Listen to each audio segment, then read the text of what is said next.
नमस्कार, स्वागत है आपका बीएमसी न्यूज़ में। प्रमुख समाजसेवी एवं फोरम फॉर सोशल जस्टिस के चेयरमैन श्री के मेहता जी द्वारा समय समय पर लोगों को इस महामारी के चलते हुए जागरूक करते आ रहे हैं। साथ ही साथ कोरोना वायरस से हमें कैसे जीतना है इसके बारे में भी जानकारी दे रहे हैं। आइए सुनते हैं। तो पहले भाग पे आते हैं।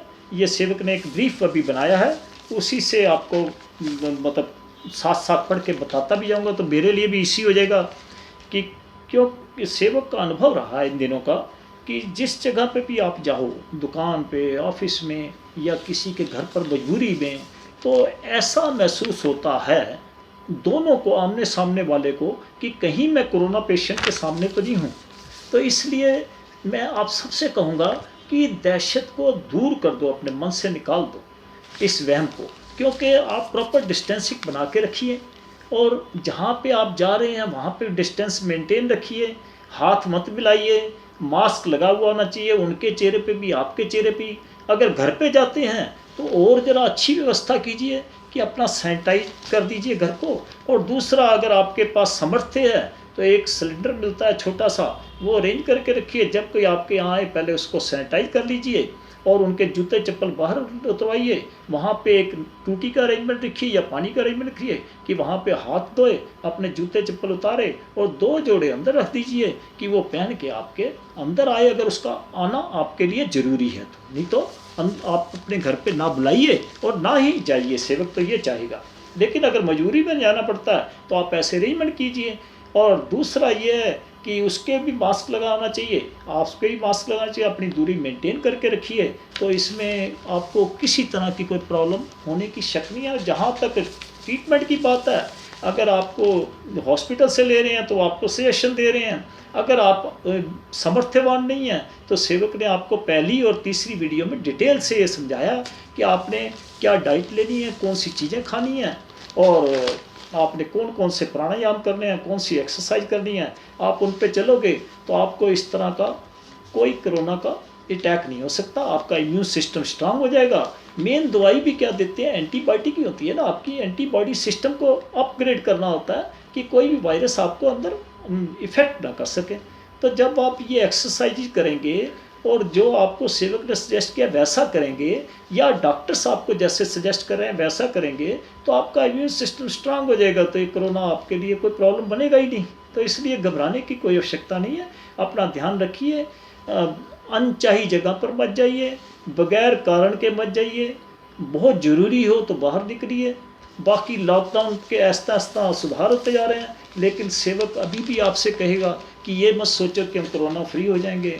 क्योंकि देखिए, जैसे आप लेबर की हालत देख रहे हैं कि जैसे गाड़ियों में आ रहे हैं, स्टेशनों पे, बस स्टैंडों पे, या रामलीला मैदान गाज़ियाबाद का सीन देखा, या बम्बे में बांद्रा स्टेशन का देखा, या कितने टाइम से हम देखते आ रहे हैं कितनी लेबर्स एक्सीडेंटल डेथ से हो गई हैं। कितनी लेबर्स को मैंने 2 तो वीडियो ऐसी देखी थी कि एक तो बागपत की थी जहाँ लेबर जमुना के रास्ते से आई थी और उनको वापस भी भागना पड़ा, जमुना के रास्ते ही गए, कितना रिस्की था उनके लिए। इसी तरह से एक यमुनानगर की थी कि लेबर को वापस भगाया गया कि वो भी जमुना नदी में से निकल के गए दोबारा। देखो उनकी लाइफ को हमने कितने रिस्क पे लगाया। पहले तो वो अपनी लाइफ को रिस्क पे लगा रहे हैं कि उनके मन में एक ही भावना है कि अगर ये महामारी है तो हम अपने घर पहुंच जाएं, अपने बच्चों या माता पिता या अपने संबंधियों के साथ रहें। तो उनके मन में ये है। लेकिन सेवक अनुभव से कह रहा है कि इस चीज़ का हमारी इकनॉमी पे बहुत इफ़ेक्ट पड़ेगा कि जो रोज़गार वो कर रहे थे वो वहाँ पे लेबर नहीं होगी तो उनके काम भी ऐसे नहीं चलेंगे। क्योंकि उन्होंने अगर केयर की होती, सब ने प्रॉपर मिलकर उनको किराया भाड़ा वहाँ पे रहने का दिया होता, खाने के लिए राशन पानी अगर उनको मिल जाता, तो वो ऐसा ना करते। क्योंकि उनकी जो मीडिया में देखी, और मैंने सेवक ने ये भी देखा कि सोशल मीडिया में ये वीडियो पहले आनी शुरू हुई और मीडिया भी कंपेल हो गया इन चीज़ों को दिखाने के लिए। मीडिया को भी दिखानी पड़ रही हैं अब डिटेल, और पूरी दिखानी भी चाहिए, क्योंकि मीडिया भी एक स्वतंत्रता का 5वां स्तंभ कहा जाता है, तो उनको दिखानी भी चाहिए ये चीज़ें।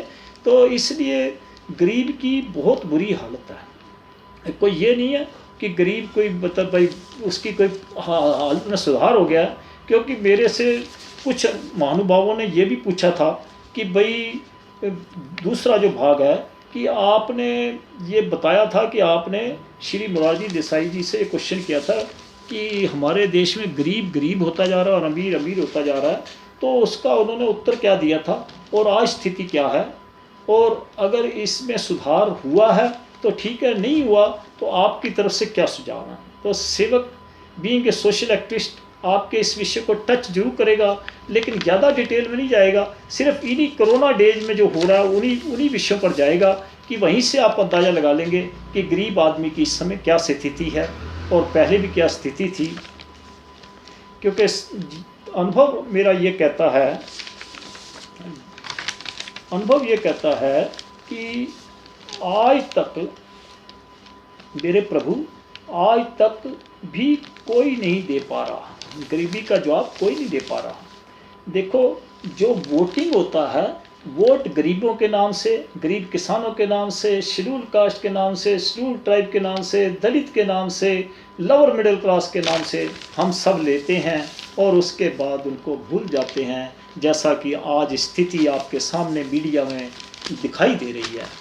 कि अगर हम उनकी परवाह करते, शुरू में ही हम ऐसा ध्यान कर लेते, स्टेटों में या सेंटर में गवर्नमेंट्स इन चीज़ की तरफ ध्यान करती, तो ये आज हमारे को दिन देखने ना पड़ते और आगे भी इकनॉमी में ऐसी प्रॉब्लम ना आती कि कई छोटे मझोले जो व्यापार है ना, वो बंद होने की भी आशंका है। क्योंकि लेबर के जो व्यूज देख रहे हैं हम मीडिया में कि वो अब कहते हैं कि हम नमक से रोटी खा लेंगे, प्याज से रोटी खा लेंगे, लेकिन अब शहरों की तरफ नहीं आएंगे। तो इसका मतलब मैं कहता हूँ कि बेशक अगर 50% भी ना आए, मान लो 1% के लिए, तो ये शहरों के रोज़गार पे कितना असर पड़ेगा।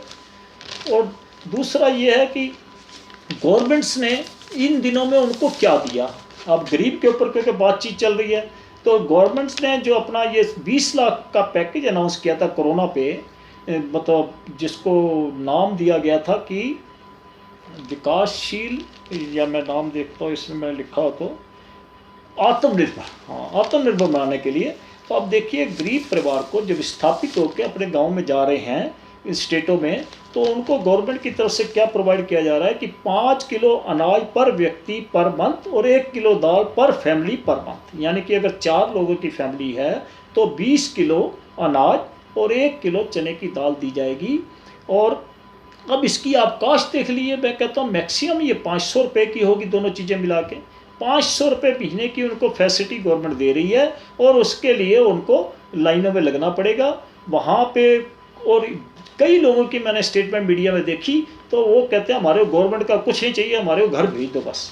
तो अब वो क्या लाइनों में लग सकेंगे। और एक तो मैंने ऐसी वीडियो देखी कि जिसमें एक लेडी को टांग पे चोट लगी हुई थी लाठी से, वो राशन लेके, उसने 5 किलो अनाज वही लेके आई थी और उसने बताया, जो सेवक ने सुना कि मैं अकेली रहती हूँ यहाँ पे, तो 5 किलो अनाज लेके जा रही थी, तो उसको लाठी पड़ी। किस वजह से पड़ी ये तो वहाँ की स्थिति बताएगी, लेकिन हमारे को देख के भी शर्म आई कि अगर हम सेंसिटाइज नहीं है ऐसे इश्यूज पर भी, तो हमने आज तक इसका मतलब डेवलपमेंट कुछ नहीं किया, हमने अपना विकास नहीं किया।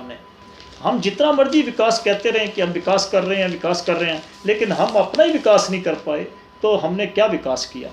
हमारे चैनल की अन्य खबरों के साथ जुड़े रहने के लिए हमारे चैनल को लाइक करें, सब्सक्राइब करें और शेयर करें।